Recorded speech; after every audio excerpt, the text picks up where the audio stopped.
Agora o tema Línguas, Tecnologia e Inovação.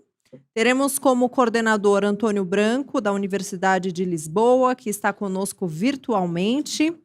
Eu vou apresentar rapidamente os convidados que irão participar desse eixo. German Rigal, Universidade País Vasco, Espanha. Vasco Pedro, Babel, Portugal, está conosco virtualmente. Jorge Fernando Negrete, Digital Policy Law, do México, está conosco presencialmente. Helder Coelho, da Universidade de Lisboa, Portugal, online conosco.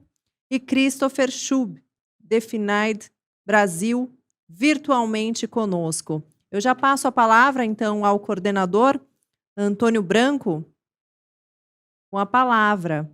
Bom dia, seja bem-vindo. Olá, Larissa, muito obrigado. Boa tarde a todos a partir aqui de Lisboa, onde me encontro. Quero, antes de mais, dar as boas-vindas a todos que se encontram a participar na CILP. Bem-vindos de volta àqueles que estiveram connosco na sessão anterior deste eixo ontem, a esta mesma hora, e, enfim, bem-vindos àqueles que não tiveram e que agora, pela primeira vez, se juntam aqui aos nossos trabalhos neste eixo 2 sobre línguas, tecnologia e inovação. Muito obrigado a todos por se juntarem a nós. Um obrigado muito especial, como é devido, aos meus colegas de mesa, que dois se encontram aí em Brasília na sala e outros 3 aqui virtualmente no ciberespaço comigo. Como pode acontecer que nem todos os participantes neste momento, que estão connosco neste momento, tenham estado ontem connosco, vou rapidamente introduzir a temática deste eixo. Então, o nosso eixo visa analisar e debater as relações entre as línguas, tecnologia e inovação e, claro, o foco é no choque tecnológico em curso sobre as línguas, em particular a portuguesa e a espanhola, resultante da grande e da enorme revolução científica e tecnológica que temos assistido nos últimos anos e nas últimas décadas com as tecnologias da informação e da comunicação e, de forma mais concentrada, nos últimos tempos com as novas soluções da inteligência artificial baseada em aprendizagem profunda com redes neuronais artificiais e consequente salto evolutivo e transformacional que a tecnologia da linguagem sofreu em via disso. Esse choque tecnológico é esperado e já sabemos que está a ter efeitos assimétricos, tal como os outros choques tecnológicos que ocorreram no passado, na história da humanidade. Também este choque tecnológico sobre as línguas está a ter efeitos assimétricos sobre as diferentes 7.000 línguas que se estima existirem no globo, porque são diferentes as circunstâncias de utilização e circulação em que cada uma destas línguas se encontram. E esta assimetria vai, para algumas, ditar a sua extinção, para outras vai ditar o reforço da sua preeminência no palco global da humanidade. E, portanto, é neste quadro que nós gostaríamos de olhar aqui no nosso eixo para as duas línguas em questão, a língua espanhola e a portuguesa, que têm uma origem comum e têm ambas também uma projeção global. Então, acerca delas, cabe inquirir quais são as circunstâncias em que atualmente estas duas línguas enfrentam o impacto desta revolução científica e tecnológica. Tal como nos outros eixos, o 1 e o 3, o nosso é o 2, nós temos duas sessões, uma que ocorreu ontem, outra que está a começar agora hoje.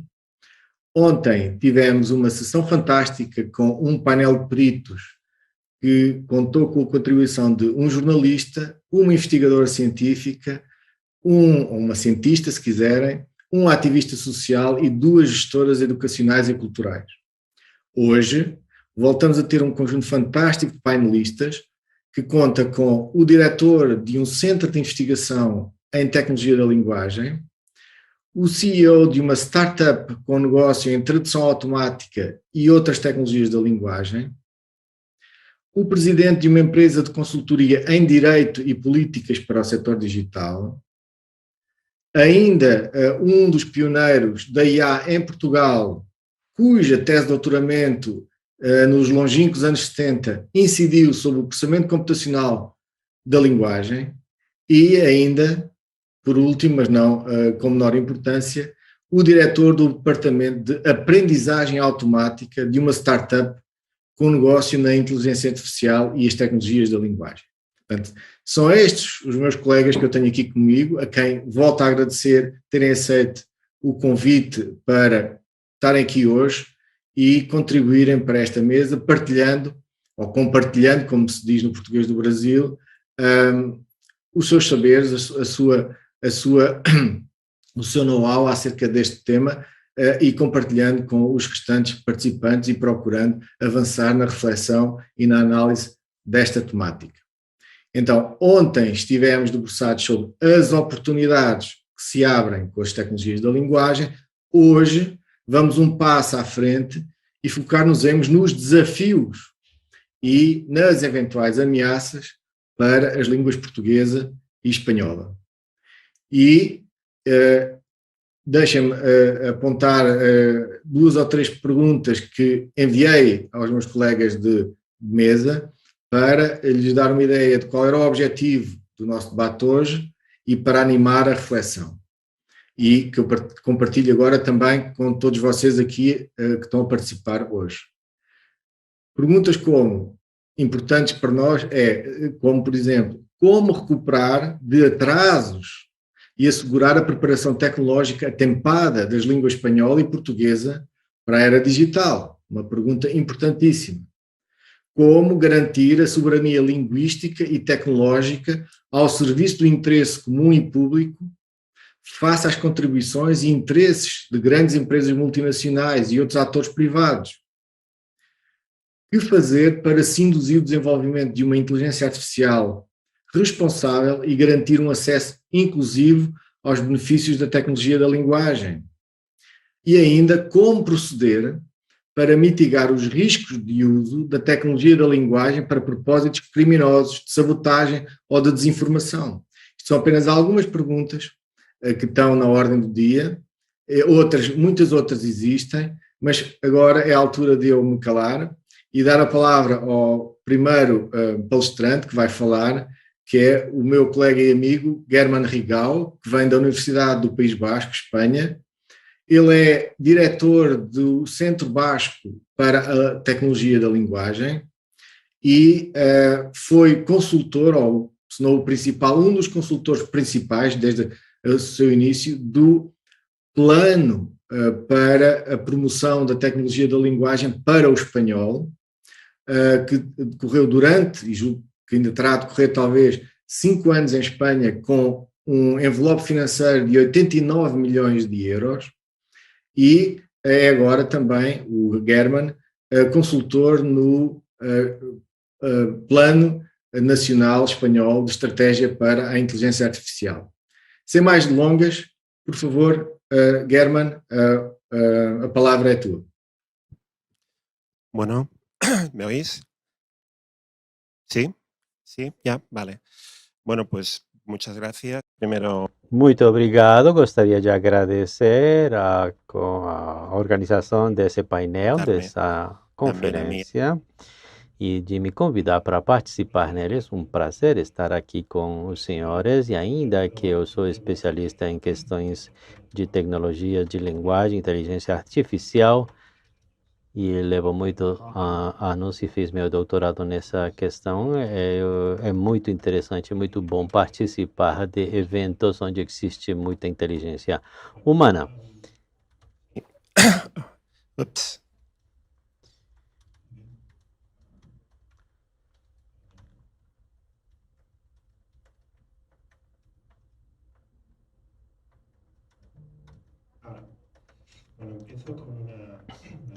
Vou começar com uma cita de Maria Benedetti, que diz: quando criamos que tínhamos todas as respostas, mudaram todas as perguntas. Isso surge porque hoje estamos mudando todas as perguntas. Hoje estamos no meio de uma revolução digital, uma transformação digital.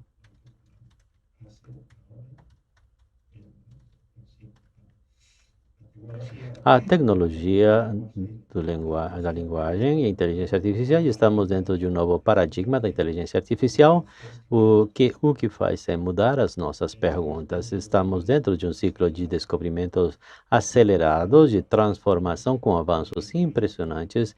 Nos últimos 10 anos existiram transformações, estamos mudando a forma de fazer essas tarefas graças a umas novas técnicas, que é as técnicas de aprendizado profundo, redes neuronais aprofundadas, e que há 10 anos não existiam, porque também hoje existe também umas máquinas, umas cartões gráficos que fazem criptomoedas e fazem apresentações de videojogos, videogames, e também tudo isso é utilizado para calcular esses modelos de linguagem que têm bilhões de parâmetros. Não é só uma grande magnitude, mas uma magnitude maior, superior ao que existia há pouco tempo. Essas mudanças estão sendo realizadas cada dia aparecem novos artigos, novas contribuições, e está sendo feito tudo isso cada dia. As últimas mudanças foram no 2019 e voltam a surgir novas contribuições, muitas mudanças. Por exemplo, um modelo que surgiu em outro painel, o GPT-3, para que vocês percebam os requerimentos que exigem, custa mais ou menos 4 milhões de dólares. Eu coloquei euros aqui, mas são dólares em cômputo. É isso o que custa o modelo, e só serve para o inglês, mas embora já existe também no espanhol e em outros, mas essas tecnologias de aprendizado profundo são aplicadas em robótica e em tecnologia da linguagem, lógico. Por quê? Porque a maior parte dessa informação é texto, que está estruturado em texto, áudio, vídeo, multilingüe, e a área que tudo isso trata é o processamento da linguagem natural, que é uma área mais importante dentro da inteligência artificial, que trata da linguagem escrita e falada. Aqui entra a tradução automática, extração e recuperação da informação, reconhecimento e síntese da fala, para que vocês vejam as capacidades que esses sistemas têm. Aqui no 2014, poderiam ser geradas descrições textuais de imagens muito complexas. Aqui está uma garota vestida de branca com 2 pessoas atrás, e aqui outra que só se enxerga. Por exemplo, aqui os melhores sistemas de reconhecimento de fala, de lip reading, de leitura labial, são máquinas hoje, funcionam melhor que os humanos. Podem resumir livros, como por exemplo do Alice do País das Maravilhas, ou podem também gerar imagens a partir de textos. Você pergunta, quero uma imagem de uma poltrona de forma de abacate, então ela produz são imagens realistas isso são imagens do ano passado. Depois de ver todas essas transformações, o departamento do Ministério de Indústrias entrou em contato com nós. Foi a ligação que mais me surpreendeu em toda a minha vida, e eles propuseram realizar um plano para impulsionar a tecnologia da linguagem. Isso foi há 7 anos. Calculamos que naquela época era um plano de 5 anos e ainda está em trabalho, e foi dado 90 milhões de euros, mas não gastamos nem o 20% disso, e foi dividido em 4 eixos: recursos linguísticos para impulsionar a indústria, administração como impulsadora, para proporcionar dados para a administração, posto que eles armazenam uma grande quantidade de dados, e também para gerar para que a administração pública fosse a que atrai essa indústria, também para castelhano, euskera, galego e castelhano. E agora está também dentro da iniciativa de inteligência artificial governamental. Então, todos os resultados que temos atingido isso, conta também com Telefônica e outros atores que vocês podem ver aqui, e também gerou o Corpus Capital, que por questões de copyright, de direito de autor, não está disponível. Aqui também tem uma tecnologia da linguagem que está dentro do projeto Maria, gerando projetos para que vocês possam perceber a escala de volume de dados. São 570 gigabytes de textos da web. Isso foi dentro da Biblioteca Nacional da Espanha, só foi obtida na Biblioteca Nacional da Espanha, e depois de limpar 59 terabytes de textos, eles ficaram com 1% de tudo que tinha na web. Então, é outro projeto que chama-se European Language Quality, que surge como um mandado do Parlamento Europeu para desenvolver uma agenda estratégica de pesquisa e inovação. E aqui temos 53 parceiros, somos os parceiros principais, e essa agenda terminará, e muito interessante não só para a Europa, mas modelo para outras regiões. Vai terminar em junho de 2022. E aqui um ponto interessante também, esse paradoxo dos dados digitais. Temos cada vez mais dados digitais, e nunca antes a gente teve tantos dados digitais, mas não todos estão de fácil acesso, e todos estão em todas as línguas. E isso pode causar, como já falamos, precisamos de muitos recursos para poder realizar tudo isso. Tudo isso é um processo muito caro. A maioria são empresas norte-americanas, e as necessidades da computação, a ideia é isso. Por exemplo, um cartão de gráficos custa 10 mil euros, uma placa de imagens, e nós, no nosso centro, temos 12 dessas placas super potentes. Facebook vai ter 16 mil. 16 mil. Facebook tem isso, 16 mil. Nós temos 12. Então, isso causa uma distorção. Por quê? Porque faltam dados. Temos todos os dados que estão... e existem nichos de dados que são muito mais importantes, como relatórios médicos, sentenças judiciais, e tudo isso tem, por questões de segurança e por questões por tudo isso, não são de fácil acesso para pesquisa, não tem acesso. Isso para pesquisa, e dessa forma temos como se diz, uma demora, estamos com um delay muito grande. E gostaria também falar sobre as infraestruturas das comunidades deste Common Language e Resources em tecnologia de infraestrutura. Então, todas essas duas infraestruturas que temos nessa área são Clarim e Daria. Clarim, como disse aqui, é uma tecnologia de língua para tecnologias da educação, direito, economia, tudo o que precisamos dentro das ciências sociais e humanas. E Daria, que é um Digital Research Infrastructure for the Arts and Humanities. Isso tudo tem mais publicações digitais. Aqui temos... Espanha não participa em nenhuma dessas iniciativas. Portugal, sim. E isso é um problema.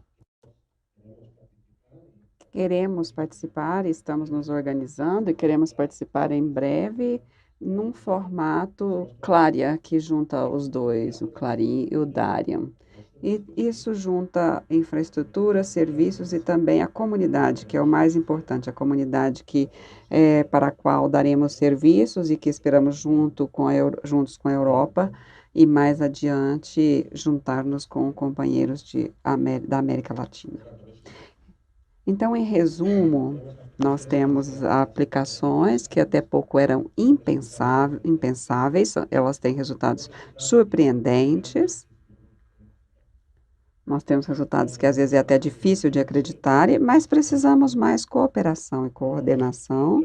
E, claro, tudo isso custa muito dinheiro. Precisamos de recursos, financiamento, supercomputação, dados e especialistas, sobretudo dados. E poderia haver uma possibilidade de que clarear fosse um marco do que teremos para o futuro. É isso. Muito obrigado.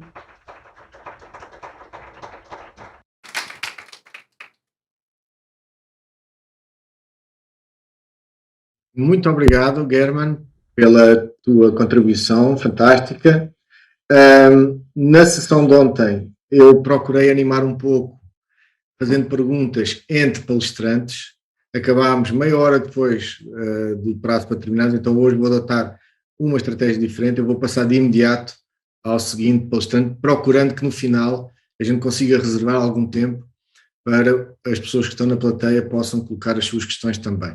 Então, de imediato vamos para dar a palavra ao Vasco Pedro. O Vasco Pedro é doutorado em Tecnologia da Linguagem nos Estados Unidos pela Universidade Carnegie Mellon e é o cofundador e o atual CEO da Unbubble, uma empresa que tem como centro do seu negócio a tradução automática e outras aplicações da tecnologia da linguagem e da inteligência artificial.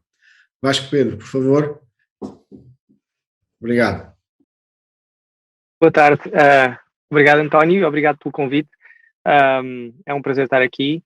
Eu talvez vá falar mais do ponto de vista daquilo que tenho visto nas aplicações comerciais das tecnologias de linguagem, no que trata das questões que foram apresentadas.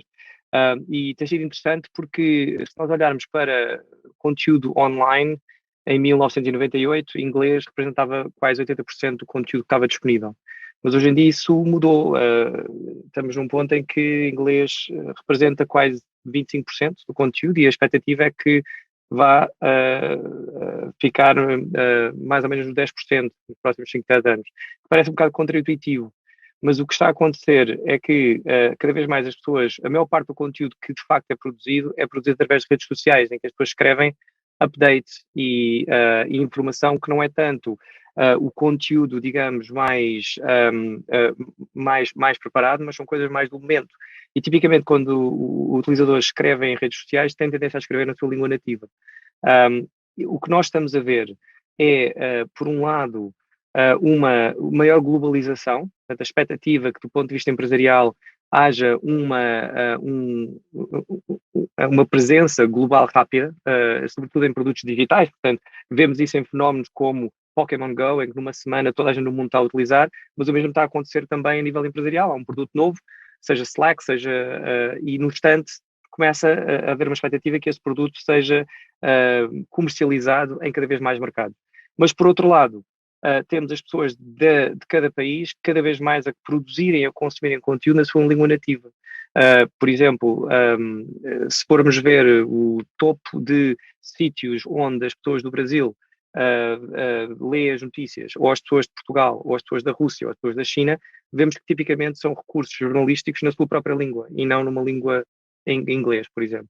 Portanto, o que está cada vez mais a acontecer é, de certa maneira, quase a existência de uma internet chinesa, uma internet brasileira, uma internet russa, uma internet portuguesa, em que cada vez mais os recursos online existem suficientes na sua língua nativa que as pessoas passam o dia, de facto, a consumir conteúdos na sua língua, seja porque nas redes sociais estão ligados a pessoas que falam a mesma língua, seja porque estão a ler notícias no Record, ou na Bola, ou no Diário de Notícias, ou no Público em Portugal, ou em sítios equivalentes noutros sítios. Portanto, a experiência continua a ser cada vez mais de língua nativa. E isso está a ter o impacto interessante que é, por um lado, a expectativa de que uma empresa seja cada vez mais global, mas por outro lado, a expectativa dos consumidores de serem servidos na sua própria língua. Por exemplo, nós vemos isso, uma das aplicações que a Unbabel faz, e digamos que foi a nossa primeira grande aplicação, foi na área de serviço de apoio ao cliente. Portanto, quando uma empresa escala para outros mercados, tem a necessidade de apoiar os seus consumidores nas suas línguas. Não é? E é um problema complicado, logístico, porque se nós queremos dar apoio em 30 línguas diferentes, tipicamente até há relativamente pouco tempo, a única solução era contratar pessoas que falavam essas línguas todas, o que depois logisticamente fica complicado, tem-se equipas por todo o mundo, enfim, é bastante dispendioso. O que faz com que muitas empresas não o façam, ou seja, ainda há uma grande disparidade de serviço de apoio ao cliente, dependendo da língua que a pessoa fala. Né? Então, há quase coisas muito concretas, quer dizer, se a pessoa falar inglês, se eu quiser, por exemplo, comunicar com a British Airways e estiver no Reino Unido, tenho apoio de serviço ao cliente 24/7. Se estiver em Portugal, só tenho 5 dias por semana. Se estiver, há países onde não há apoio, não é? Portanto, isto tem muito a ver com a capacidade de conseguir suportar aquela língua. Mas, por outro lado, há cada vez mais essa necessidade de ter apoio nas línguas locais. Portanto, o que nós vimos é uma solução como a Unbabel, em que com a capacidade de tradução, portanto, no fundo, fazemos o deployment dentro dos centros de apoio ao cliente, num tipo de aplicação que os agentes usam, e que, de repente, no fundo, estamos a tornar um agente humano num super poliglota, não é? Alguém que consegue comunicar em 30 línguas diferentes em formas escritas. O que eu quero dizer com isto? Que, por um lado, cada vez mais nós vemos um aumento ou uma redução dos custos da tecnologia para permitir que haja comunicação eficiente em línguas nativas, assim como a produção de conteúdo.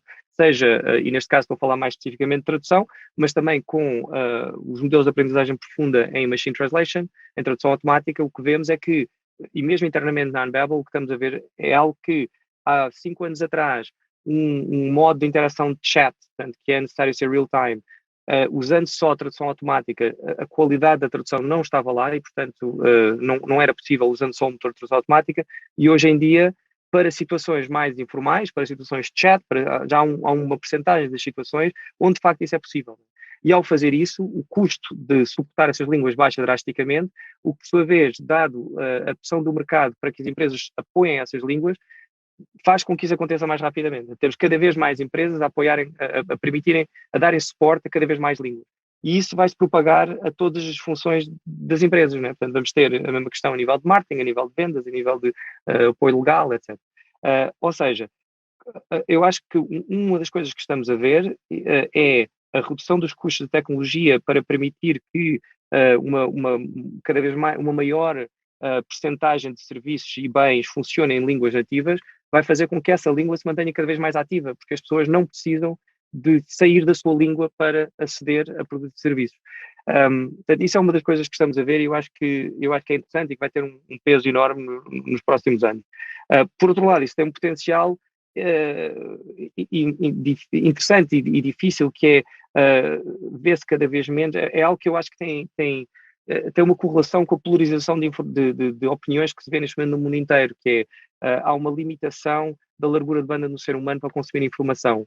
E se toda a informação que eu consumo está limitada a um certo ponto de vista ou uma língua, a minha diversidade de opiniões globais tem tendência a ser menor porque estou menos exposto a outros pontos de vista.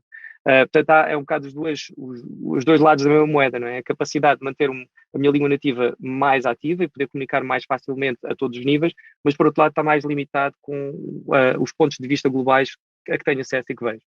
Por outro lado, há uma parte de Responsible AI que eu acho que está agora a crescer imenso, é um tópico muito importante, porque se vê cada vez mais o potencial complicado de modelos de inteligência artificial e modelos de aprendizagem profunda que não são balanceados, e no fundo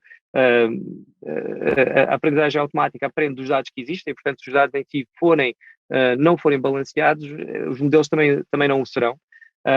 E isso está a trazer cada vez mais para cima da mesa a questão de como é que se contrabalanceia, não é? Como é que se consegue criar, contrariar um bocado de dados que à partida são biased, maneira a criar modelos que sejam mais, eu peço desculpa, às vezes faltam um bocado as palavras em português, porque tenho tendência a falar sobre isto em inglês, e então acho que estou ao mesmo tempo a tentar procurar as palavras certas. Uma das iniciativas interessantes que está agora a acontecer em Portugal, das quais nós somos a Unbabel é um dos fundadores, é a proposta de criação de um Centro para Responsible AI em Portugal, com um budget bastante grande, que está a ter uma série de parceiros que estão a fazer trabalho nesse sentido, uma série de startups, empresas com aplicações comerciais, e que eu acho que estamos agora a ver no âmbito do PRR e os concursos que estão a fazer, que vai ser decidido no próximo ano, e portanto acho que de uma maneira ou outra esta iniciativa vai para a frente, e na primeira fase ficámos muitíssimo bem colocados, portanto achamos que isto vai acontecer inevitavelmente, e tem sido interessante ver os projetos que estão a acontecer, os projetos propostos que estão a acontecer dentro desse consórcio. E um dos que eu acho que é particularmente relevante é o avanço da tecnologia de criação de dados sintéticos para o balanceamento de corpos, digamos, que permitam depois o treinamento de redes profundas. Porque inicialmente as coisas que nós mais vimos foi a nível de gender bias, portanto há tipicamente áreas onde há uma incidência muito maior de dados sobre géneros masculinos, e isso depois leva a um bias do próprio modelo de aprendizagem profunda nesse sentido.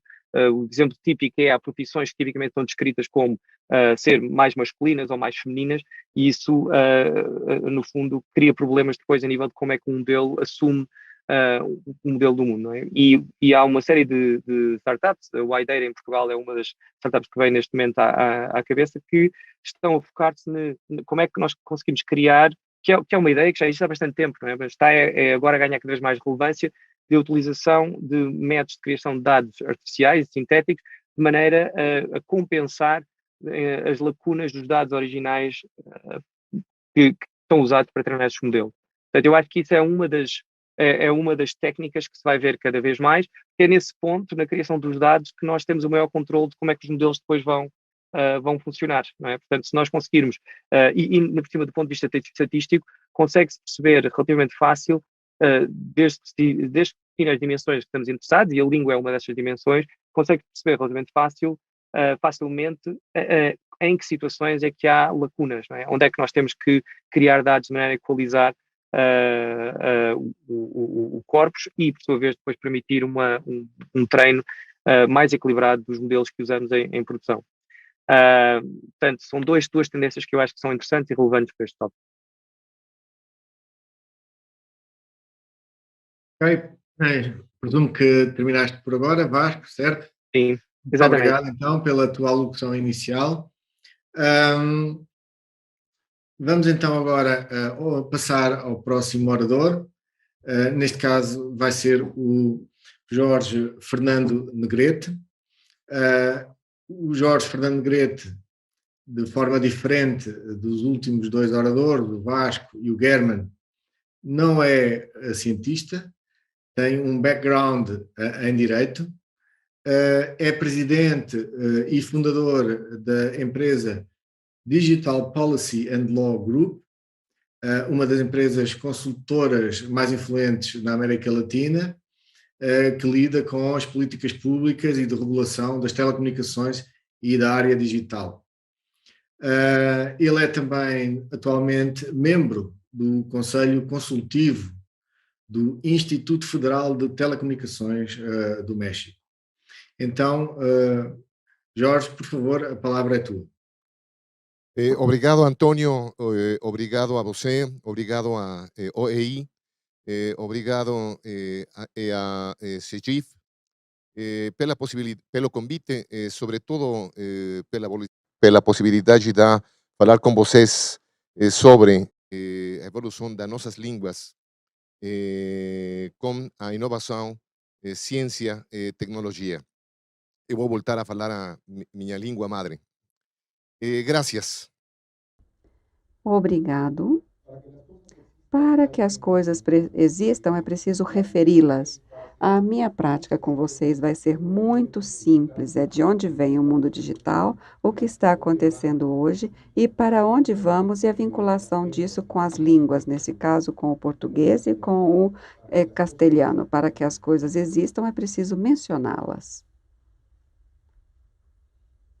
Esta es una sociedad de nuevos Essa é uma paradigmas. sociedade de 300 novos años llevó la revolución paradigmas. Há agrícola. 300 anos ocorreu a Revolução Agrícola, 100 anos a Industrial, e a digital tem apenas 30 anos. E nesses 30 anos, recebemos uma quantidade enorme de conceitos e nomenclaturas que antes não existiam.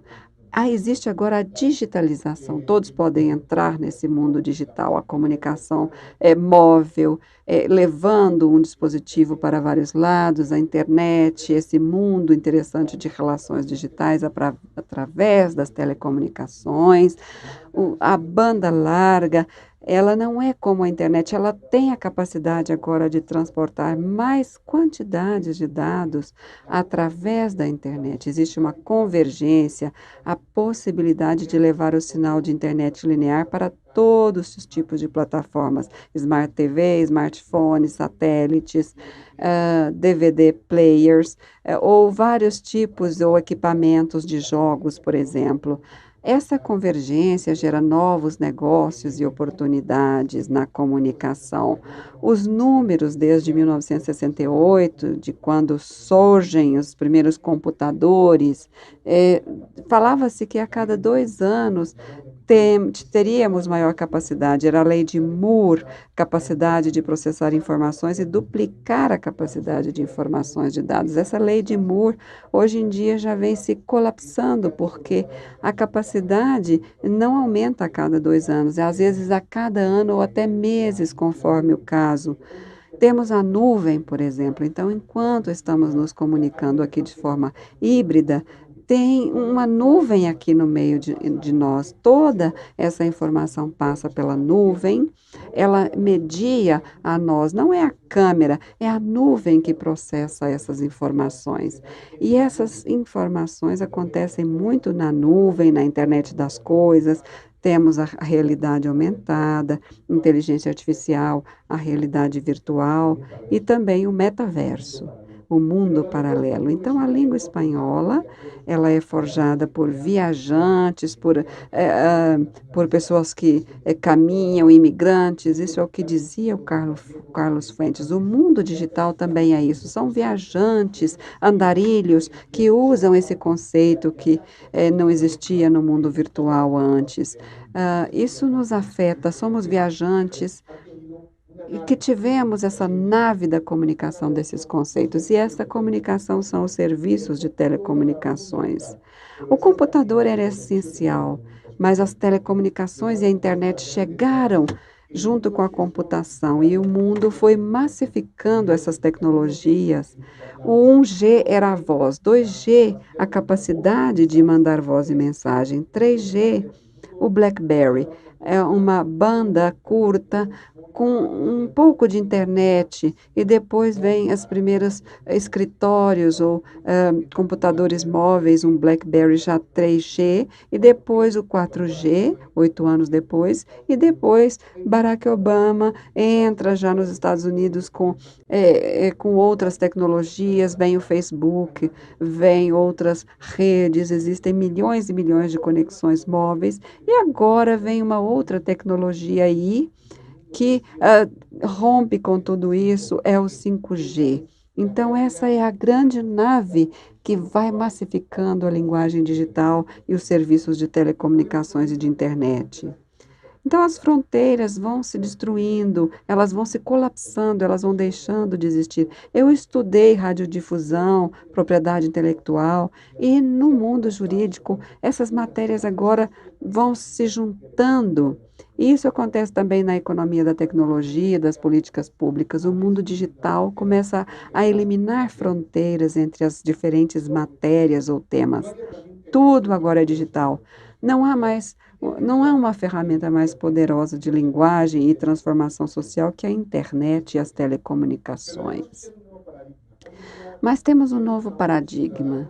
Temos cidadãos e pessoas que, primeiro, dentro desse conceito de tempo, sempre devem estar conectadas e, dentro do conceito espacial, devem estar em todas as partes num processo cognitivo, gerindo e administrando o pensamento. Essa é uma pessoa digital que está sempre conectada em todos os lugares, administrando o pensamento e construindo conceitos para a linguagem, para as nossas línguas. Então surgem novos conceitos como economia digital, multicanais, e vem toda uma nomenclatura nova.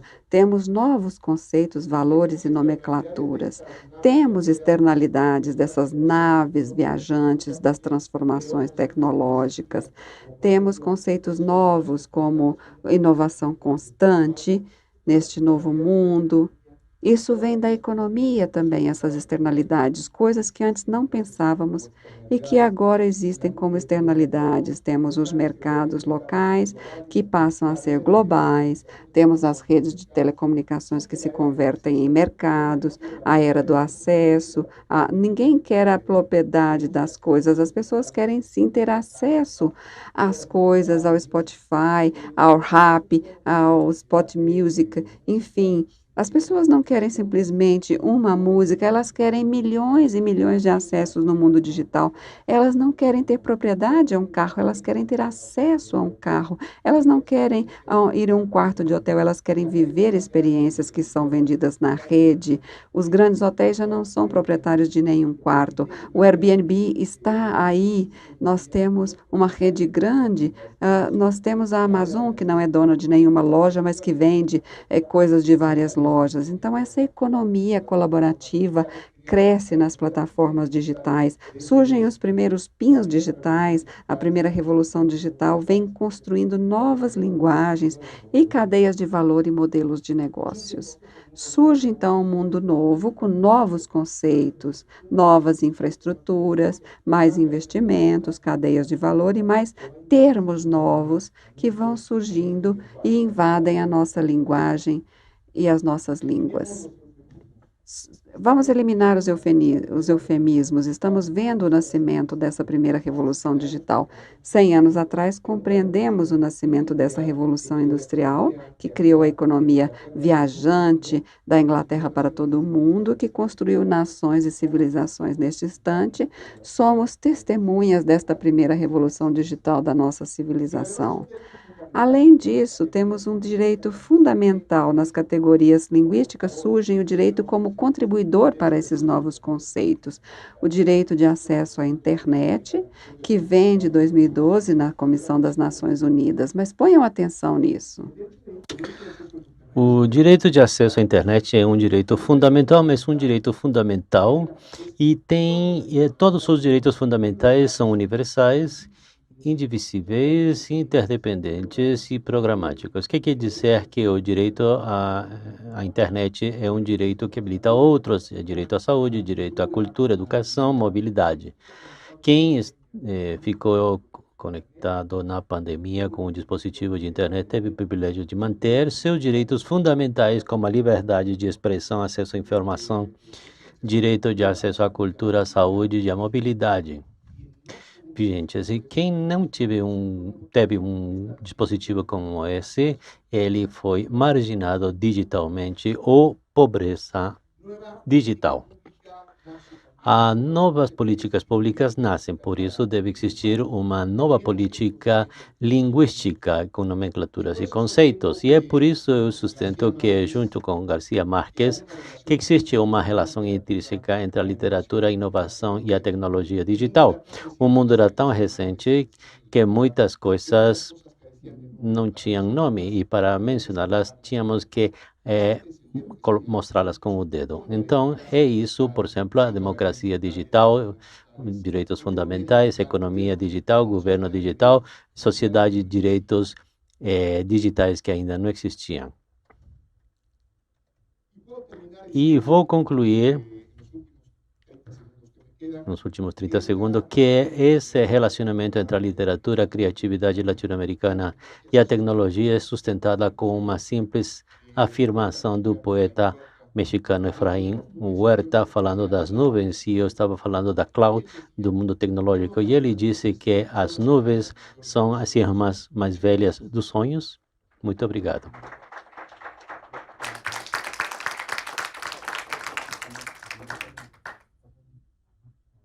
Muito obrigado, Jorge, pela fantástica alocução inicial, muito inspiradora. Vamos agora, então, passar ao quarto palestrante, neste caso o professor Hélder Coelho. O Hélder é o pioneiro da inteligência artificial em Portugal, a área em que ele trabalha desde que era estudante de licenciatura na universidade nos anos 60, no final dos anos 60. Ele atualmente é professor emérito da Universidade de Lisboa, tem uma longuíssima carreira de investigação e de contribuições para a inteligência artificial e, não bastante todos estes predicados, ele foi o primeiro doutorado, nos anos 70, foi o primeiro a versar nas suas investigações o processamento computacional da língua portuguesa. Hélder, o palco é seu. Ok, muito obrigado. Ao longo da década de 70, que foi aquela década em que eu fiz a minha formação na Universidade de Edimburgo, foi uma época que foi forte para o processamento da língua natural. Depois, nos anos 80 e seguintes, a situação não foi tão forte. Mas, nestas últimas 2 décadas, eu penso que houve um novo salto em frente. Se olhar para o início, o domínio das gramáticas era fundamental. Depois veio o recurso à estatística e, neste momento, temos 2 inteligências artificiais que se uniram e isso leva-nos a hoje falarmos das várias inteligências artificiais, que é a aprendizagem profunda e as redes neuronais.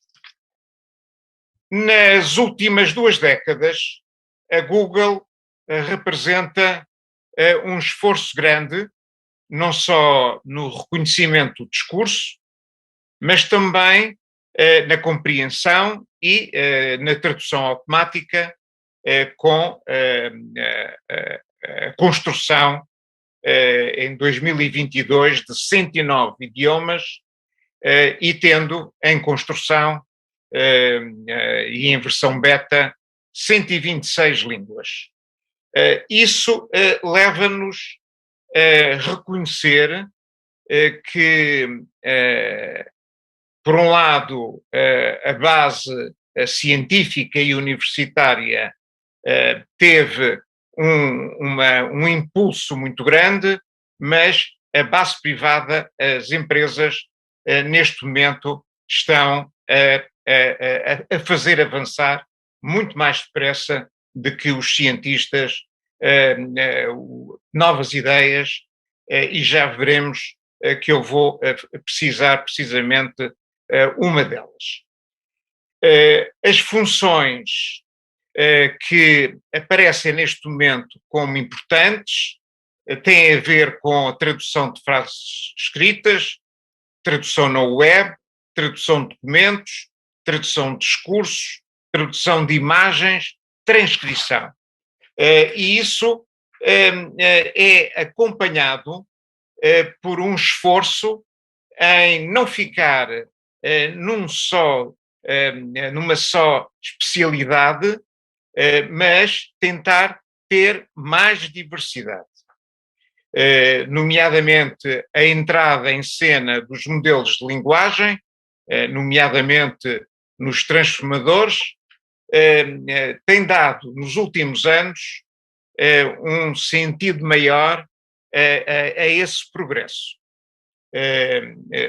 Em particular, fixo que enquanto na primeira década, em 58, fala-se do senso comum, que era importante programá-lo, neste momento nós temos um esforço enorme graças ao Douglas Hofstadter, mas também à Melanie Mitchell e ao Gary Marcus, no sentido de perceber o valor e a importância desse senso comum.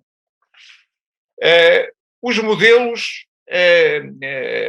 da linguagem têm sido também usados por empresas, startups, nomeadamente a OpenAI, que aproveita para construir ensaios, fazer respostas a novas perguntas, compor frases complexas, e esse é um aspecto que eu também avalio e acho que é algo bastante importante. A anotação dos dados, avaliação do modelo, interoperação, é como se tivéssemos uma ordem do processamento, e essa ordem do processamento faz-nos impelir e avançar no sentido de responder a desafios e responder a ameaças, nomeadamente preparando melhor as tecnologias, perceber que é necessário induzir uma inteligência artificial responsável e, portanto, aqui o papel da ética nestes últimos anos tem sido importante, perceber que uma tecnologia tem que nos dar benefícios, neste caso, este esforço sobre a linguagem tem que ser para uma quantidade muito maior de pessoas e tentar diminuir os riscos do uso de tecnologia, nomeadamente da tecnologia da linguagem, quando se podem confundir com propósitos criminosos, com sabotagens e com desinformação que nos últimos anos tem sido um aspecto muito nefasto do meu ponto de vista. Será que já fizemos tudo? O que é que nos falta ainda alargar mais? Eu acho que o aspecto senso comum, ambiguidade, que está longe de ter sido completamente desconstruído, se poderá associar a três aspectos que no mundo de hoje são fundamentais. Por um lado, a curiosidade, depois a imaginação, o papel do cientista é profundo e, em terceiro lugar, a criatividade, que é, digamos, o fecho destas três palavras que são muito importantes. Acabo a minha intervenção com uma citação do Hofstadter e do Summer, de 2012, que diz que sem conceitos não pode haver pensamento e sem analogias não podem existir conceitos. E isto para virmos... Agora para o quinto colega aqui na mesa redonda, que é o Christopher Schuby. O Christopher Schuby estudou no Brasil, em São Paulo, na Universidade de São Paulo, ocupou diferentes cargos de investigador em empresas como a Samsung, a Vocalized, e também ainda teve na Universidade Estadual do Ohio, nos Estados Unidos da América, e atualmente ele é o diretor de departamento de aprendizagem automática na startup Define Crowd. A Define Crowd é uma startup especializada na preparação de dados para as aplicações que são baseadas em inteligência artificial. Christopher, muito bem-vindo, a palavra é tua. Olá, muito obrigado pela bela introdução e obrigado pelo convite. É um prazer de estar aqui. E sim, já sobre esse tema que acho de muita importância. Eu sou americano, então por isso o sotaque, mas vivi muito tempo no Brasil, vi o português e o espanhol como tecnologias de linguagem crescer imenso nesse tempo, que trabalhei nessa área desde 2007, que como o professor Elder também falou, que o começo desse século, que começou a ter muitos avanços, principalmente na área de PLN, para speech taggers e também com reconhecimento de fala, Markov Models, e mais recentemente, nos últimos 5 anos, como o senhor Vasco tem falado também, com as redes neurais. E também muitos investimentos também com a língua portuguesa e a língua espanhola. E também eu concordo bastante com o que outros palestrantes já disseram, que o português e o espanhol, pelo menos são idiomas que estão entre os melhores representados, claro que depois de inglês, ainda tem um leque, mas eu acho que está a ser, sim, nos últimos anos, um pouquinho melhor. E são, com certeza, entre os idiomas que têm mais recursos e cada ano está a ser um pouco melhor, mas ainda, sim, tem bastante atraso que tem que ser recuperado. E uma das coisas que eu penso é realmente na formação nas áreas de STEM, e também essa parte do viés é muito importante, não só nos dados, que eu vou falar também bastante, mas também, principalmente, o público feminino e investimento em mulheres em ciência e tecnologia para reduzir esses gaps que temos de gênero e assegurar maior representatividade e inclusão no setor. Também promover os estudos linguísticos e computacionais como formação do futuro.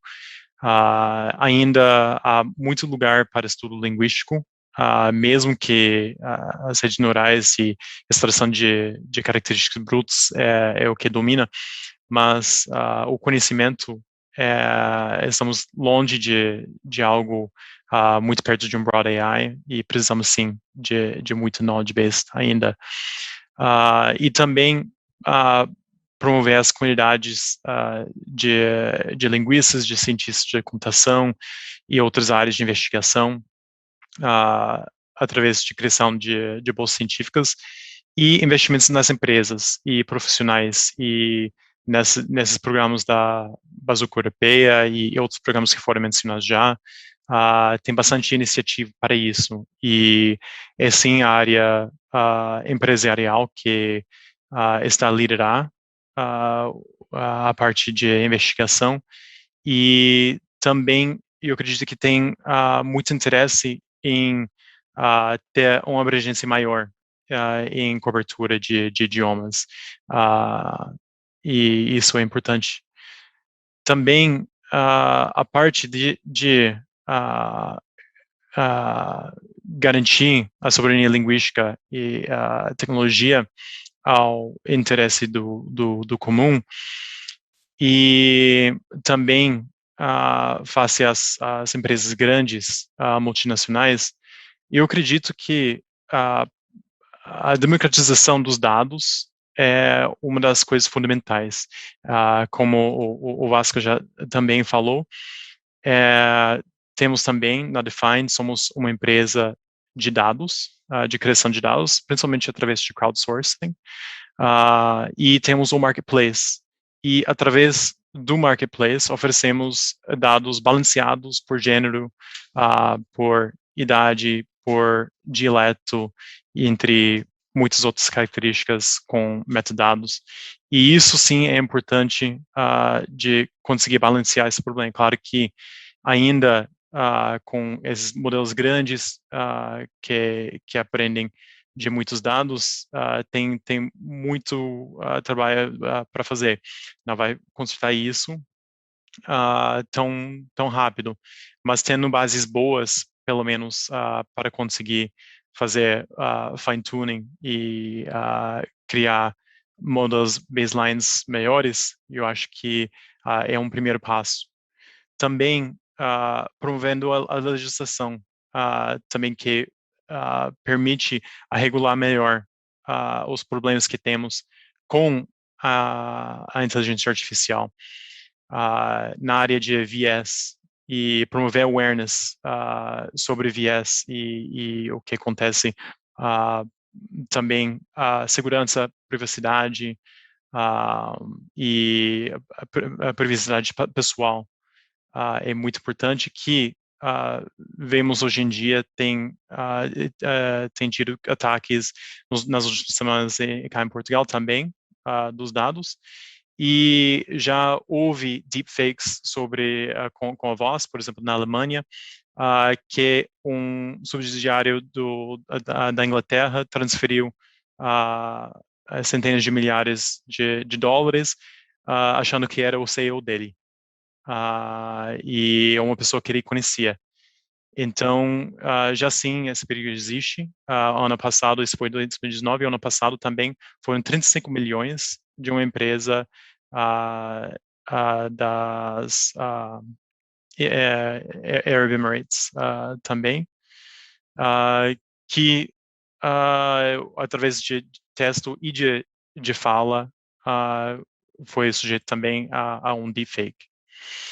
E é importante de aumentar a visibilidade disso, a traceability que temos sobre os dados e quem cria, quem usa e para quais fins, e também de tratar sobre essa legislação dos insumos, porque como qualquer outro ataque, a forma é completamente diferente, mas ao mesmo tempo os métodos, na verdade, não são muito diferentes. Ele sempre tem uma porta de entrada. E esses insumos, seja de visão, seja de fala, ou qualquer outra tecnologia, temos que cuidar. Não podemos simplesmente aceitar qualquer entrada. E temos que entrar numa zona, às vezes, de um distrust de todo mundo. E através da democratização dos dados, acredito que isso seja possível.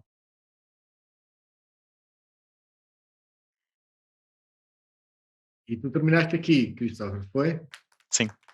Ok, muito obrigado. Muito obrigado, Christopher, pela extraordinária contribuição para o nosso debate. Então, hoje estamos muito melhor, não acabámos meia hora depois da nossa hora, estamos meia hora antes do fim da nossa hora, como gostaríamos de estar, e estamos, e como planeado. E então temos agora amplo tempo para abrir o debate e daqui remotamente eu pergunto aí para a sala se há questões que queiram colocar à mesa. As pessoas que nos estão a seguir pela internet podem o fazer pelas instruções e indicações que eu tenho da organização através do e-mail e através do chat do canal do YouTube. Para as pessoas que estão na sala, podem nos fazer chegar de imediato as questões que teremos, ou que as pessoas que estão na mesa terão muito gosto em responder, e assim acender aqui um debate, uma troca de ideias e uma reflexão conjunta. Então pergunto se há questões vindas aí da audiência na sala em Brasília. Meu mic tá ligado?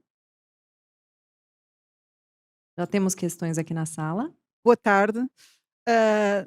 Foi uma mesa muito interessante, como todas as anteriores, mas também porque nos mostra as ameaças que existem, embora com uma perspectiva também de recomendações àquilo que é necessário fazer. De facto, eu fiquei muito tocada por todas as intervenções, em particular a questão dos direitos e dos direitos digitais, mas também a questão da soberania linguística, que me parece que tem a ver com esses direitos, e como é que a minha pergunta para a mesa, para quem quiser responder, referiu-se várias vezes à democratização dos dados, mas parece que essa democratização pode também entrar em conflito com não só a soberania, como as questões das ameaças que neste momento se constituem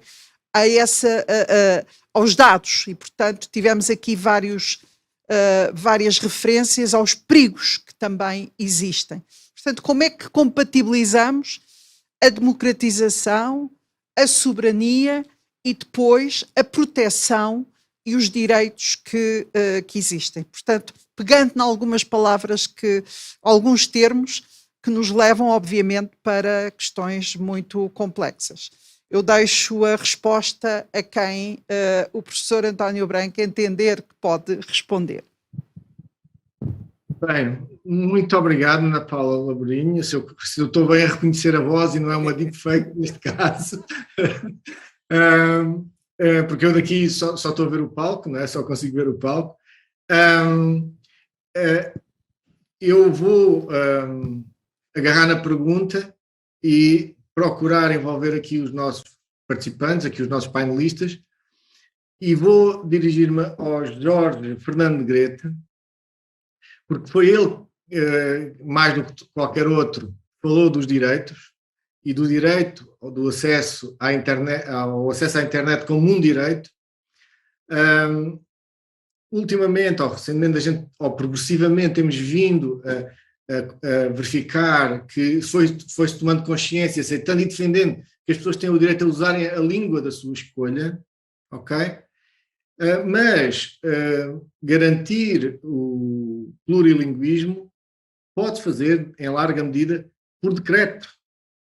Mas garantir o acesso plurilingue ao mundo digital não basta um decreto. É preciso preparação tecnológica. Como é que nós compatibilizamos isto tudo e como é que nós podemos assegurar o direito à cidadania digital e o direito a usarmos a nossa língua de eleição no mundo digital, Jorge? Es apasionante la pregunta, doctora. Muchas gracias. Pergunta. Muito obrigada, doutora Antônio. A língua é um conceito multidimensional. Ela é um patrimônio cultural, ela tem um patrimônio, como vimos aqui ao longo dos dias, tem uma dimensão jurídica também, ela é um direito fundamental de acesso às nossas línguas, ao plurilinguismo. E se vemos que o direito de acesso à internet é um direito fundamental, e já vimos e já compreendemos que os direitos fundamentais são universais, indivisíveis e interdependentes e programáticos, então devemos compreender que não há nenhum direito superior um sobre o outro. Então, isso é muito importante. Em segundo lugar, o mundo da internet, então, habilita a comunicação e o uso da língua em todas as suas dimensões. E, para isso, precisamos criar uma coisa que não existe ainda, que é a política digital para as línguas. Como dizia o Garcia Marques, o mundo era tão recente que as coisas precisavam de nomes. Então, precisam de nome para a política pública no mundo linguístico, mas isso acontece também no mundo da segurança pública, da educação, da cultura. Nós estamos vendo uma nova geração de neologismos, palavras que brincam como se fossem flores. Eu usaria aqui essa expressão do Pablo Neruda, quando ele dizia que vocês podem cortar todas as flores, mas não podem cortar a primavera, não podem impedir essa primavera também digital, que exige a criação de muitos neologismos que, bem construídos, devem ser vinculados a esse conceito de soberania linguística que vocês me colocaram. Então, como? Como fazer isso? Primeiro, gerando a construção dos conceitos e nas nossas próprias línguas. Há palavras que têm traduções claras, palavras como computador de bordo ou transformação digital. Para que falar digital transformation? Então, o inglês gera muito esse império cultural, existe muito anglicismo nesses conceitos. E eu venho de um mundo digital no qual todos os eventos que eu participo e organizo, a metade do que eu ouço nos meus congressos de telecomunicações são com termos em inglês. Então, devemos mudar isso. Devemos adaptar culturalmente e linguisticamente isso nas nossas políticas públicas, nos nossos países. A construção de uma boa linguagem dentro das políticas públicas vai permitir identificar essa soberania linguística. A oportunidade é que isso apenas está começando, antes não existia isso. A partir de 2012 é que foi declarado o acesso à internet como direito fundamental. Então, hoje, enquanto falamos no Chile, eles estão incorporando na Constituição chilena esse conceito de direitos digitais. A Espanha já incorporou isso, o México incorporou isso em 2013. Então, temos que ir construindo, vendo a construção desse fundamento constitucional de direitos fundamentais, que tem que entrar numa política que hoje não existe. Nós podemos definir isso nesse espaço como política digital para a língua.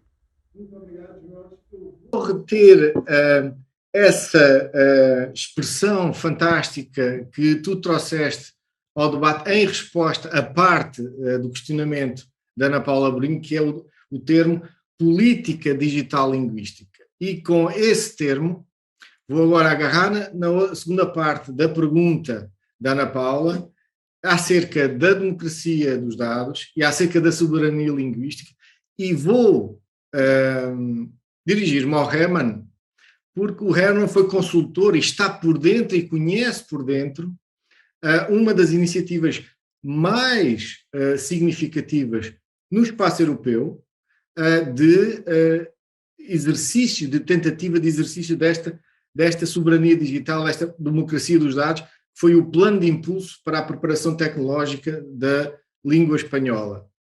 E o que eu pergunto ao German, que análise ele faz e que reflexões ele pode compartilhar connosco e que lições podemos tirar da execução deste plano de 90 milhões de euros e que conselhos ele nos dá para os passos seguintes no futuro, tanto para a língua espanhola como para também a língua portuguesa, que também bem carece de um plano desse género. German, o que dizes? Bueno, primero, muy interesante el tema.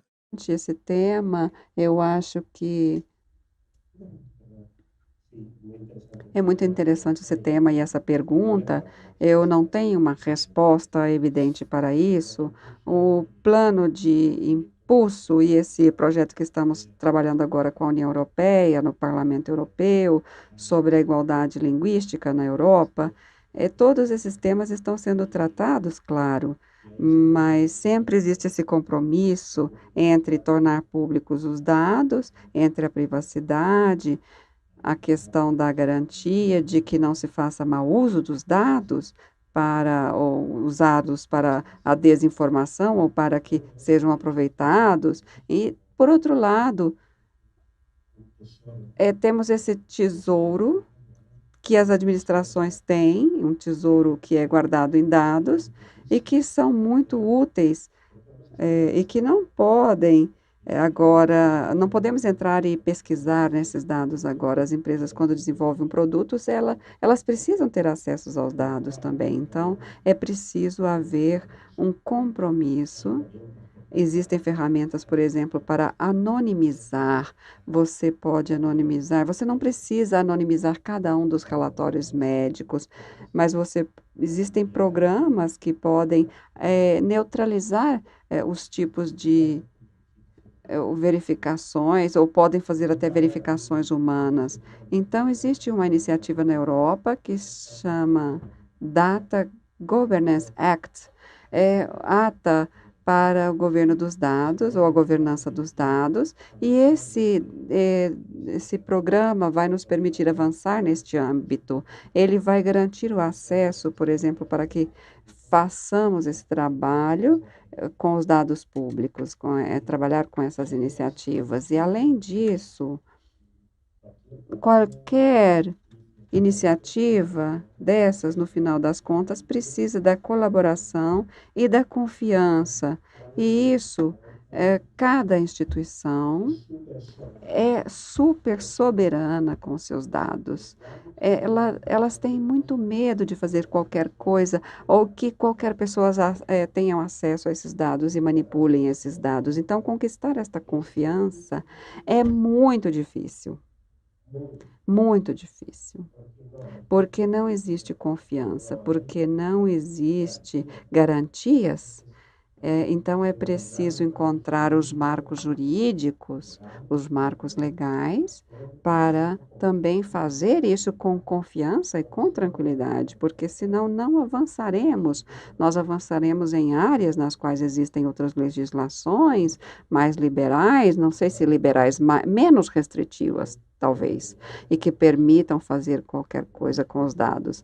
Em outros países, em outros continentes, China, Índia, etc., eles estão avançando muito nesses campos porque eles têm acesso garantido para qualquer tipo de dado. Muito obrigado, German, pela tua contribuição e por partilhares essas reflexões fantásticas. Voltamos então à sala em Brasília para a audiência, perguntando se nos oferecem mais questões para continuarmos neste debate interessantíssimo. Temos mais uma questão, o microfone está aí. Okay. Oi, de volta aqui. Bueno, foi fascinante a apresentação e esse entusiasmo.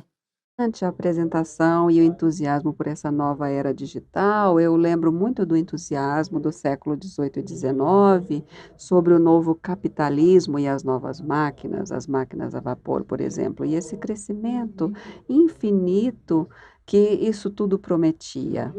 Mas havia um judeu alemão que viveu muito tempo em Londres, ele analisou esse capitalismo e as suas consequências nefastas para a maior parte da população. Esse senhor se chamava Karl Marx. Então, hoje também, nós nos encontramos numa fase de digitalismo selvagem e, se isso não se controla, nós poderíamos perder já essa era e passar a uma era pós-digital selvagem. Então, seria difícil aproveitar tudo isso. Então, eu recomendo aos que trabalham com direitos linguísticos digitais que leiam a literatura existente sobre as brechas linguísticas nos últimos 20 anos. Esse termo surge nos anos 80 e 90 com muita força no mundo. Existem trabalhos interessantes no México sobre direitos linguísticos fundamentais e sobre o direito fundamental de usar a sua língua em qualquer contexto, inclusive em contextos de relevância social frente às instituições, sem ser discriminado, e a obrigação dos estados de oferecer e garantir que esses direitos possam ser desfrutados ou gozados. O grande problema dos direitos que estão na Constituição e nas leis é que eles não são cumpridos ou alcançados. Então, eu diria que precisamos ter claro, então, que o motor que está por trás desse desenvolvimento vertiginoso são os enormes lucros das empresas como Google, Facebook e outros. Então, nesses dias estávamos falando que os acadêmicos trabalhamos grátis para as grandes editoras, para que elas publiquem os nossos trabalhos, e depois nós pagamos para ler os nossos próprios trabalhos entre nós. Isso acontece também com o Google e o Facebook. Eles fazem que a gente trabalhe grátis com informação sobre nossas pessoas para os seus lucros. Então, isso também é preciso ser considerado. Com o aumento exponencial da informação, que não é conhecimento, com cada nova aplicação que usamos, ou aplicativos, como dizemos aqui no Brasil, nós renunciamos a uma parte da nossa autonomia a usar essas aplicações. É preciso ter isso muito na nossa consideração. Na semana passada surgiram 8 novos aplicativos do Cielo para resumo de textos ou para procura de textos. E eu já não tenho autonomia nisso, porque o algoritmo vai dizer o que eu leio e o que eu não leio, eles vão escolher por mim. E assim acontece com o Google, por exemplo. Todos nós temos o Google aí ligado.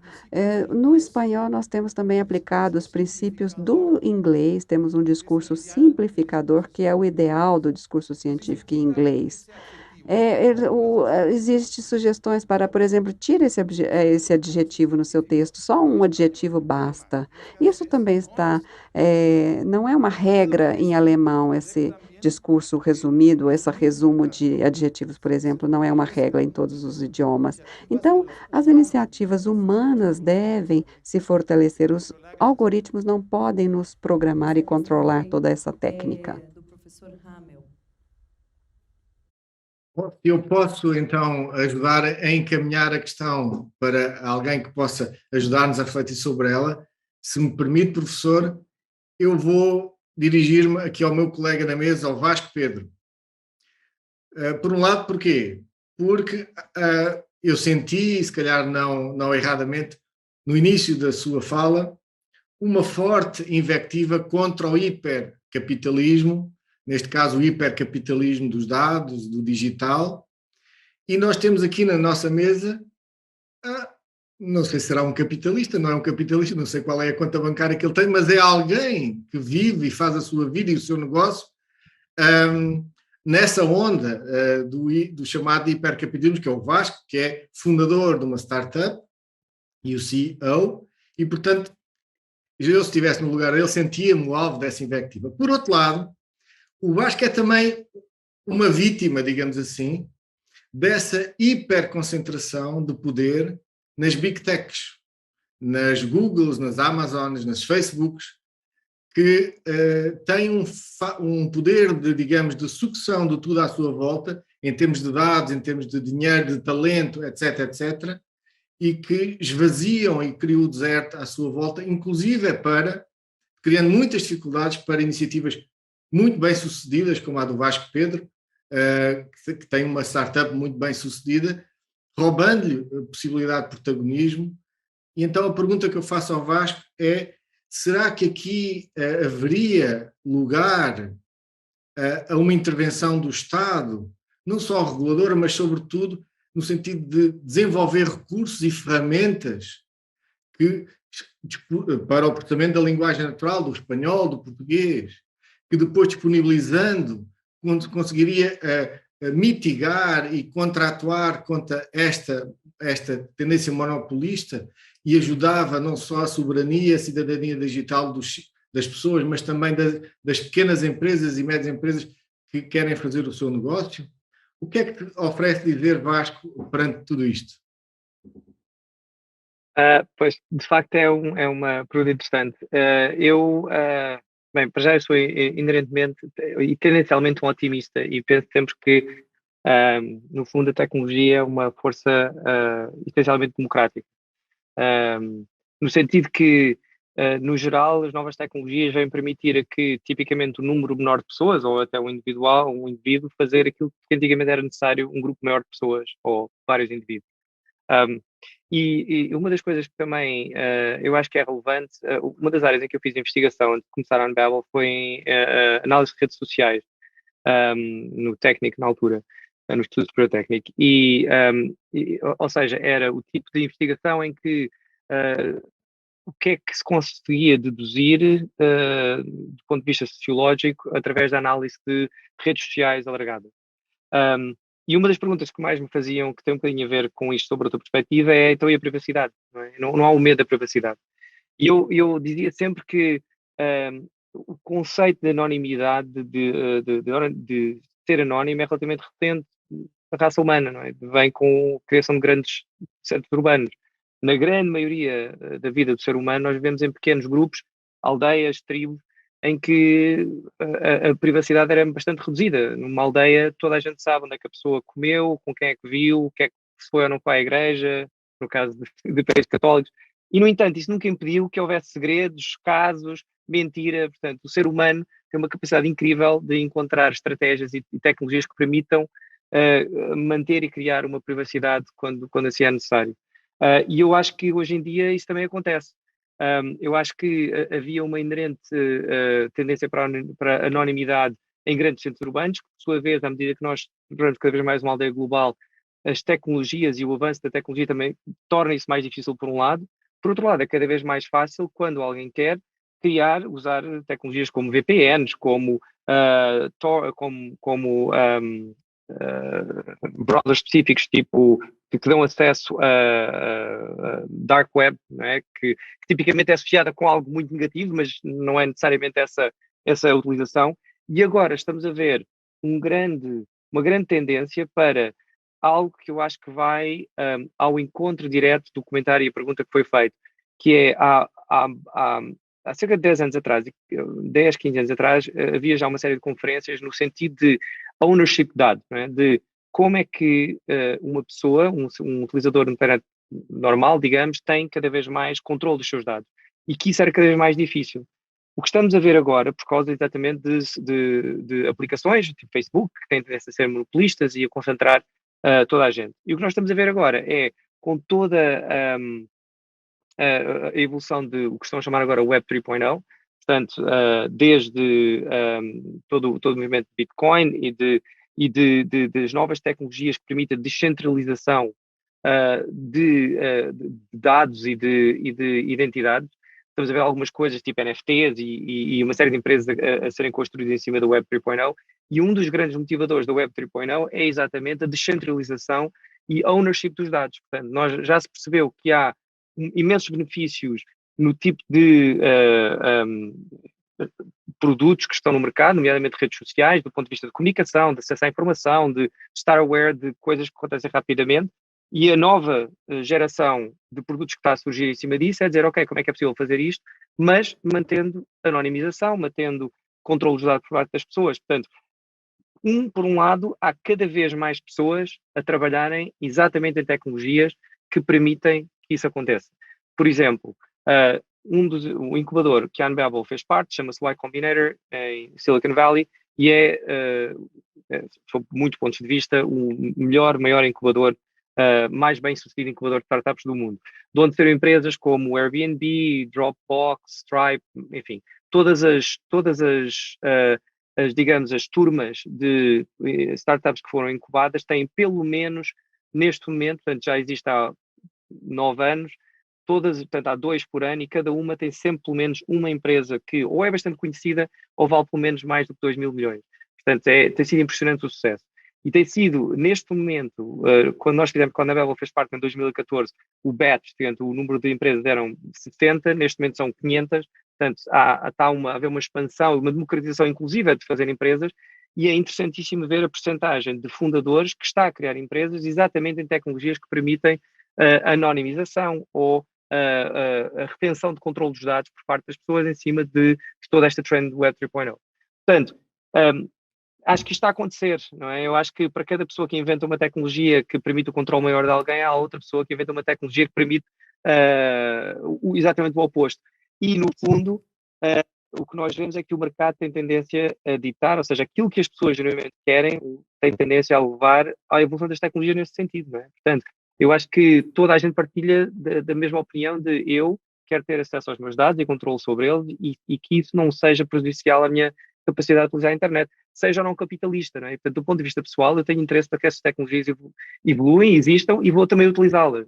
Portanto, acho que isso é inevitável. Muito obrigado, Vasco. Temos agora ainda alguns minutos. Eu julgo que teríamos aqui material para continuarmos por muitas horas, não tenho nenhuma dúvida, mas o tempo é limitado, é finito. Eu peço às pessoas que estão na sala que compreendam que, ou que me permitam agora ser eu a fazer as perguntas, para que nós possamos também ter a contribuição neste debate do Christopher e do Helder. E, portanto, eu vou procurar colocar questões a eles os dois, para assim procurarmos encerrar esta conversa de forma democrática, com a participação de todos no debate. Então, dirigindo-me ao Christopher, em todo o caso, julgo que os canais de perguntas continuam abertos e podem sempre dirigir aos participantes as vossas questões através de e-mail e dos outros canais que a organização da CILP vos indica. Dirigindo-me agora ao Christopher, o Christopher trabalha numa empresa, a Define Crowd, cujo modelo de negócio, ou cujo negócio se assenta na construção de dados, na anotação de dados essenciais para a inteligência artificial e para as aplicações baseadas em inteligência artificial.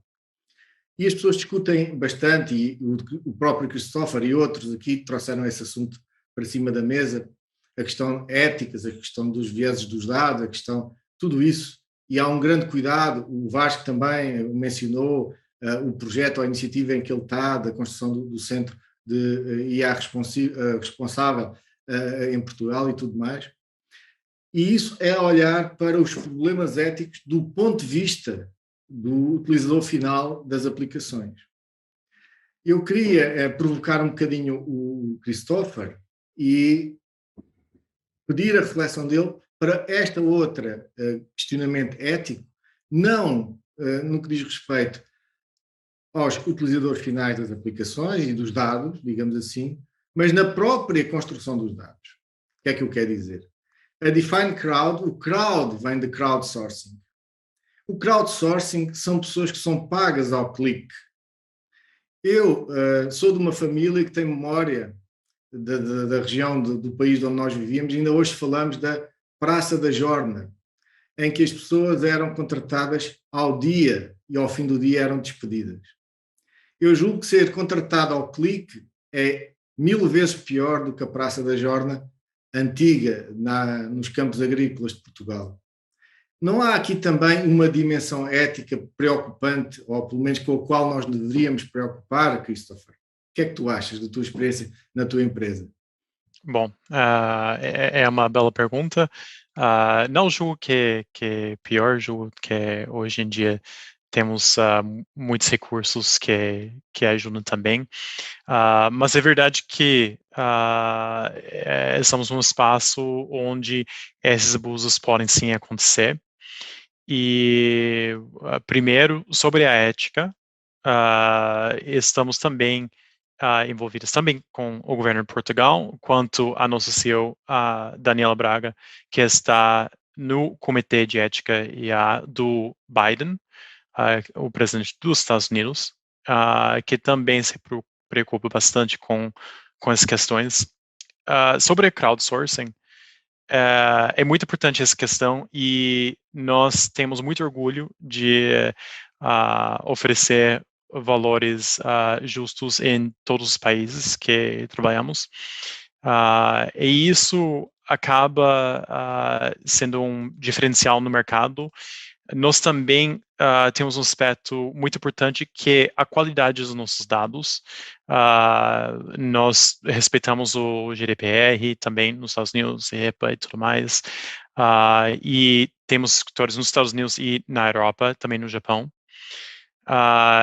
Que é diferente de alguns dos competidores, que também são dos países como foram mencionados, China, Índia e outros, onde esses direitos nem sempre são tão bem respeitados.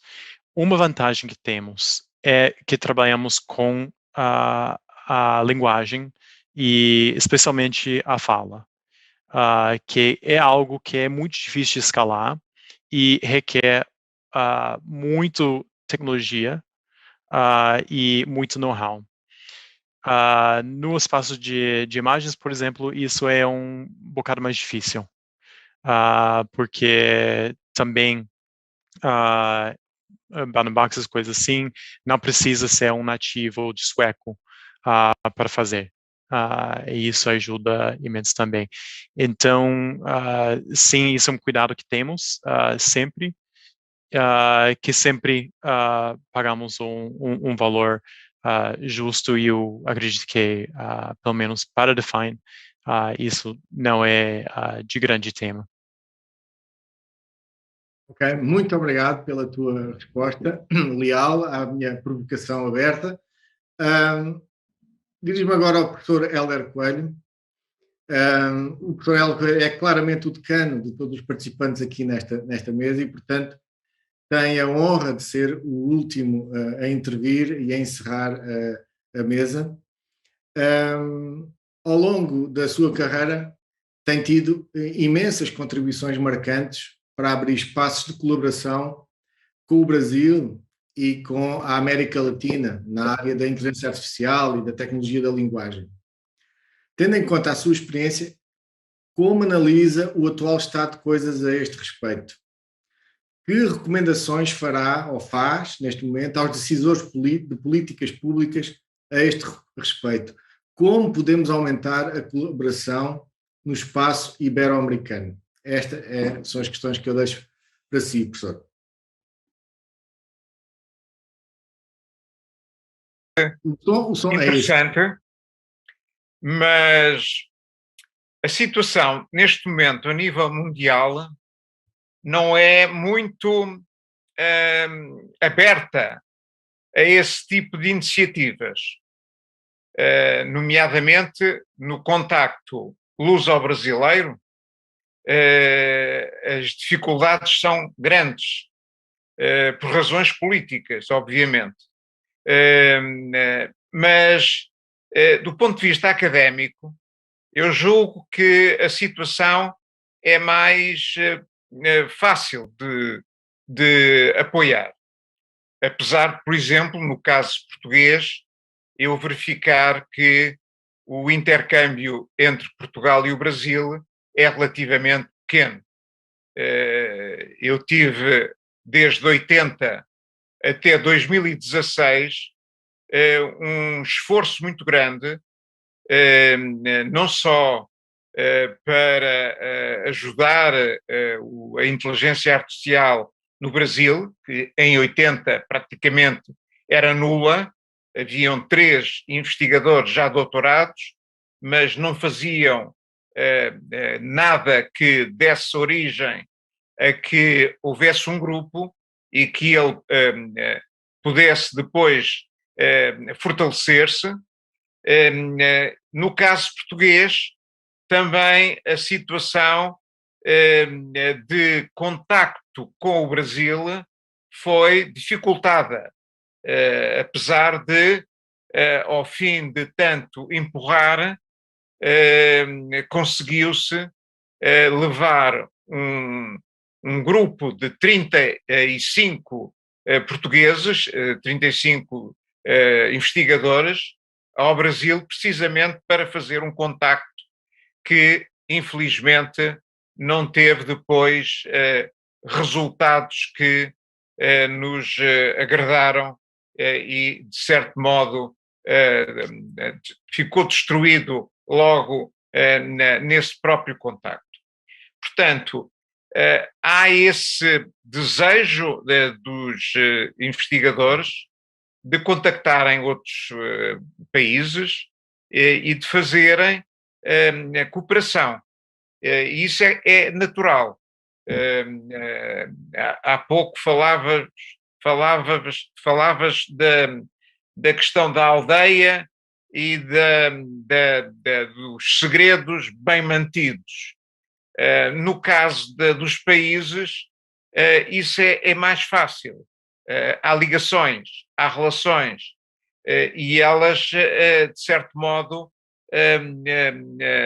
vão expandindo-se, como a amizade vai se alargando sempre.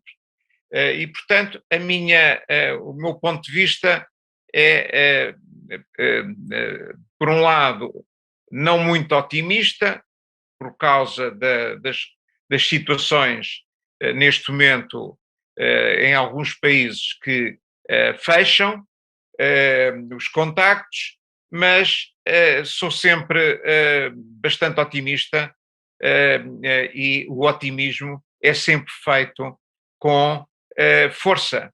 Isto é, quem quer, faz. Não fica à espera que os outros façam. E ao fazer, dás portanto, uma lição de que os outros também podem.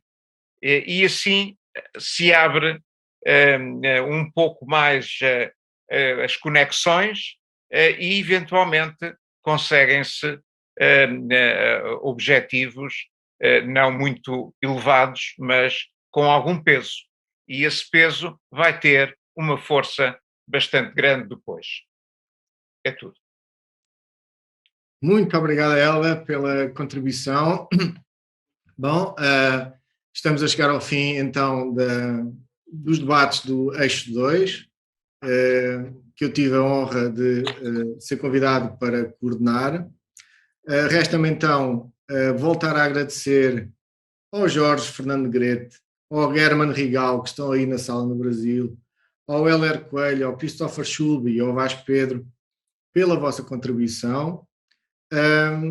Agradecer a todos os que nos estão a acompanhar aí na sala, na audiência, e também nos estão a acompanhar através do canal do YouTube.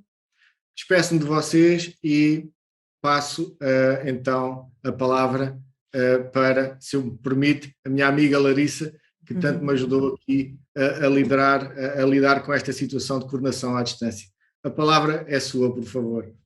Muito obrigada, Antônio, e a todos que contribuíram para esse debate tão rico em conhecimento. Muito obrigada.